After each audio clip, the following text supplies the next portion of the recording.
El Shaddai சர்வ வல்லவர், என்னை வாழ வைக்கும் நல்ல தெய்வமே.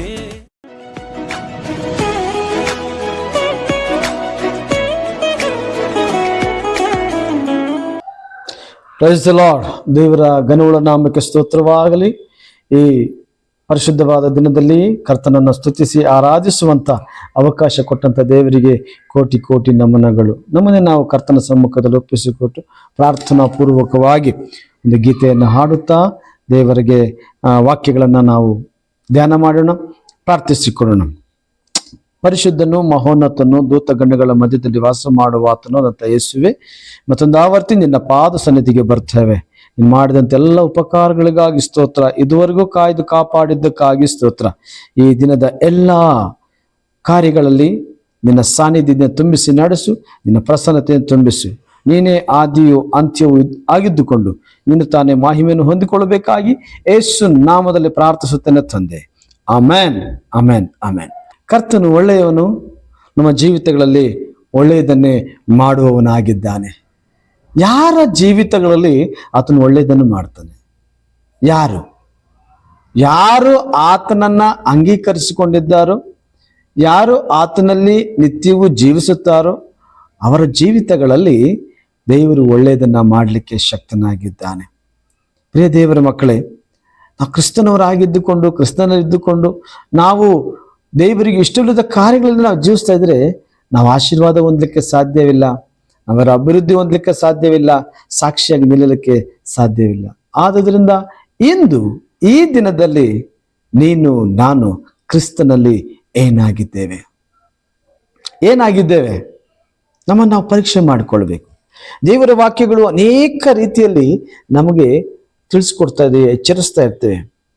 ಅಲ್ಲಿ ಮೊದಲನೇದಾಗಿ ನಾವು ಏನಾಗಿದ್ದೇವೆ ಎಂಬುದಾಗಿ ನೋಡುವುದಾದರೆ 1 ಕೊರಿಂಥ 6ನೇ ಅಧ್ಯಾಯ ಅದರ 17ನೇ ವಚನ ನೋಡುವಾಗ, 1 ಕೊರಿಂಥ 6:17 ನೋಡುವಾಗ, ಕರ್ತನ ಸಂಸರ್ಗದಲ್ಲಿರುವವನಾದರೂ ಆತನೊಂದಿಗೆ ಒಂದೇ ಆತ್ಮವಾಗಿದ್ದಾನೆ. ಜಾರತ್ವಕ್ಕೆ ದೂರವಾಗಿ ಓಡು ಹೋಗಿರಿ.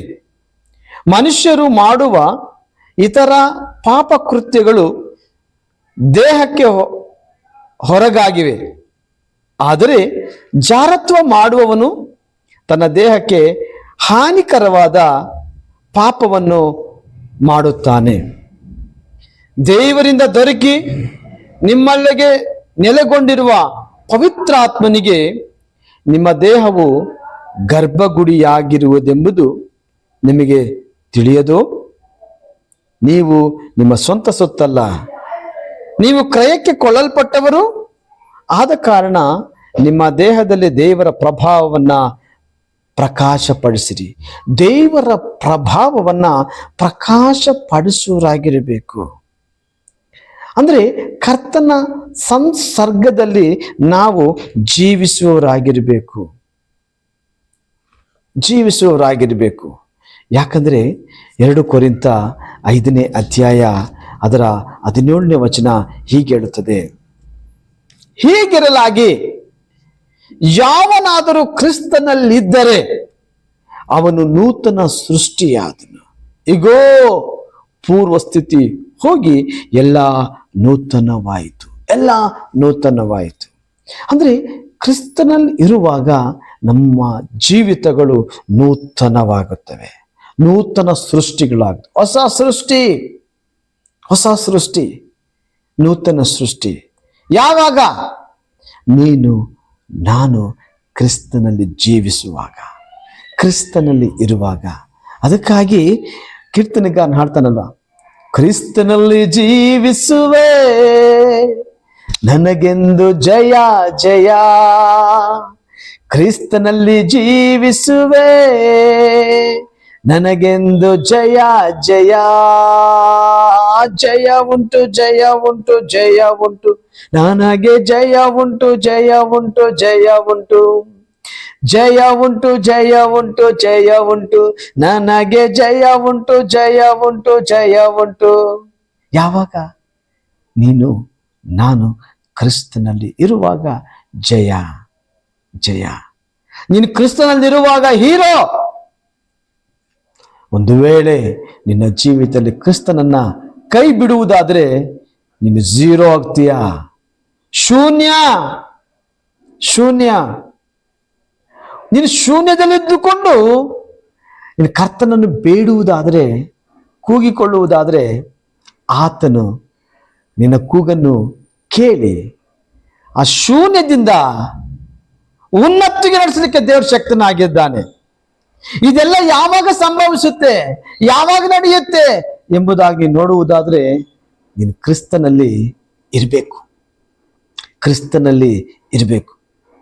ಕ್ರಿಸ್ತನ ಸಂಸರ್ಗದಲ್ಲಿ, ಸಾಂಗತ್ಯದಲ್ಲಿ ನೀನು ಜೀವಿಸುವಾಗ ಹೀಗಿರ್ಲಿಕ್ಕೆ ಸಾಧ್ಯವಾಗುತ್ತದೆ. ನನ್ನ ಪ್ರಿಯ ದೇವ ಮಗನೇ, ದೇವ ಮಗಳೇ, ಇಂದು ನಾನು ನೀನು ಏನಾಗಿದ್ದೇವೆ?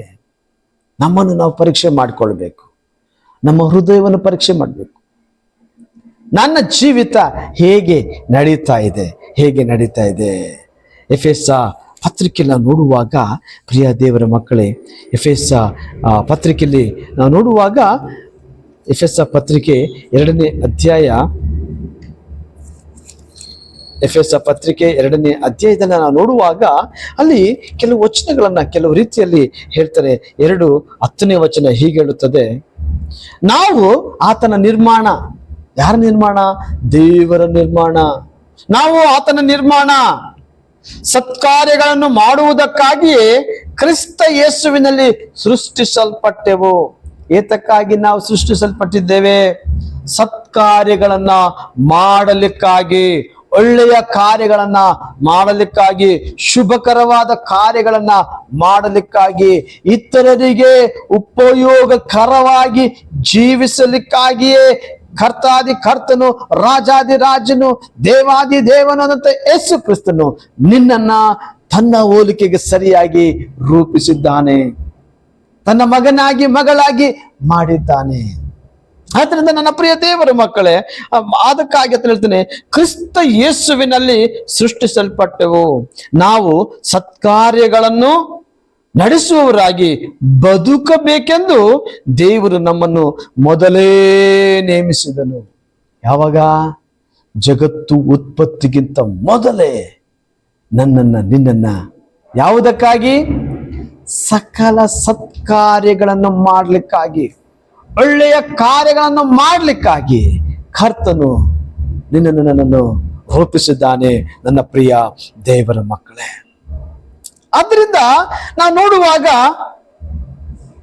ಅದೇ ಎಫೆಸ ಪತ್ರಿಕೆ 2ನೇ ಅಧ್ಯಾಯ 1ನೇ ವಚನ ಹೀಗೆ ಹೇಳುತ್ತದೆ, ಆತನು ಅಪರಾಧಗಳ ಮತ್ತು ಪಾಪಗಳ ದೆಸೆಯಿಂದ ಸತ್ತವರಾಗಿದ್ದ ನಿಮ್ಮನ್ನು ಸಹ ಬದುಕಿಸಿದನು.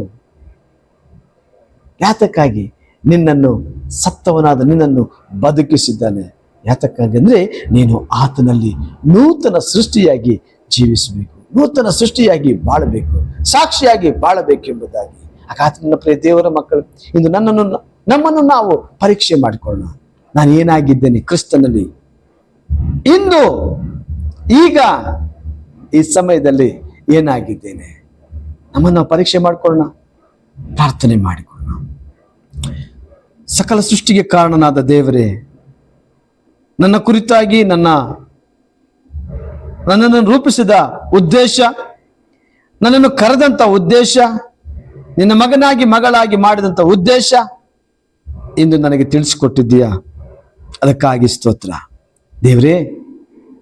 ನಾನು ನಿನಗೋಸ್ಕರ ನೂತನ ಸೃಷ್ಟಿಗಳಾಗಿ ಸಕಲ ಸತ್ಕಾರ್ಯಗಳನ್ನು ಮಾಡುವವರಾಗಿ ಜೀವಿಸಲಿಕ್ಕೆ ನಮಗೆ ಬೇಕಾದಂತ ಬಲ, ಶಕ್ತಿ, ಆಯುಷ್, ಆರೋಗ್ಯ ಒಬ್ಬೊಬ್ಬರಿಗೂ ಅನುಗ್ರಹಿಸಿಕೊಟ್ಟು ನಿನ್ನ ಆಶೀರ್ವದಿಸಿ ನಡೆಸು. ನಿನ್ನ ರಾಜ್ಯದ ಮಹಿಮೆಗಾಗಿ, ನಿನ್ನ ರಾಜ್ಯದ ಸ್ವಾಮಿ ಉನ್ನತಿಗಾಗಿ ನಾವುಗಳು ದುಡಿಯುವಂತೆ, ಕಾರ್ಯ ಮಾಡುವಂತೆ, ಪ್ರಾರ್ಥಿಸುವಂತೆ ಪ್ರಾರ್ಥನಾತ್ಮನ ತುಂಬಿಸಿ ನಡೆಸಬೇಕಾಗಿ ಶೀಘ್ರವಾಗಿ ಬರ್ತಕ್ಕಂಥ ಯೇಸು ಕ್ರಿಸ್ತನ ಹೆಸರಿನಲ್ಲಿ ಪ್ರಾರ್ಥಿಸಿ ನಿನ್ನ ಕೃಪೆ, ದಯೆ, ಕರುಣೆಯನ್ನ ಬೇಡಿ ಹೊಂದಿದ್ದೇನೆ ಜೀವವುಳ್ಳ ತಂದೆ. Amen, amen, amen. ಆಶೀರ್ವಾದವನ್ನು ಹೊಂದಿಕೊಳ್ಳೋಣ. ಈಗ ನಮ್ಮ ತಂದೆಯಾದ ದೇವರ ಪ್ರೀತಿಯು, ಕರ್ತನಾದ ಯೇಸು ಕ್ರಿಸ್ತನ ಕೃಪೆಯು, ಪರಿಶುದ್ಧಾತ್ಮನ ಅನ್ಯೋನ್ಯತೆ ಸಹವಾಸ ಸೇರಿರ್ತಕ್ಕಂಥ ನಮ್ಮ ಮೇಲೆ, ವಾಕ್ಯ ಕೇಳ್ತಾ ಇರ್ತಕ್ಕಂಥ ನಮ್ಮ ಮೇಲೆ ನಿತ್ಯ ನಿರಂತರವೂ ಇದ್ದು ಕಾಯ್ದು ಕಾಪಾಡಲಿ. Amen, amen, amen. God bless you. ದೇವರು ನಿಮ್ಮನ್ನು ಆಶೀರ್ವದಿಸಲಿ.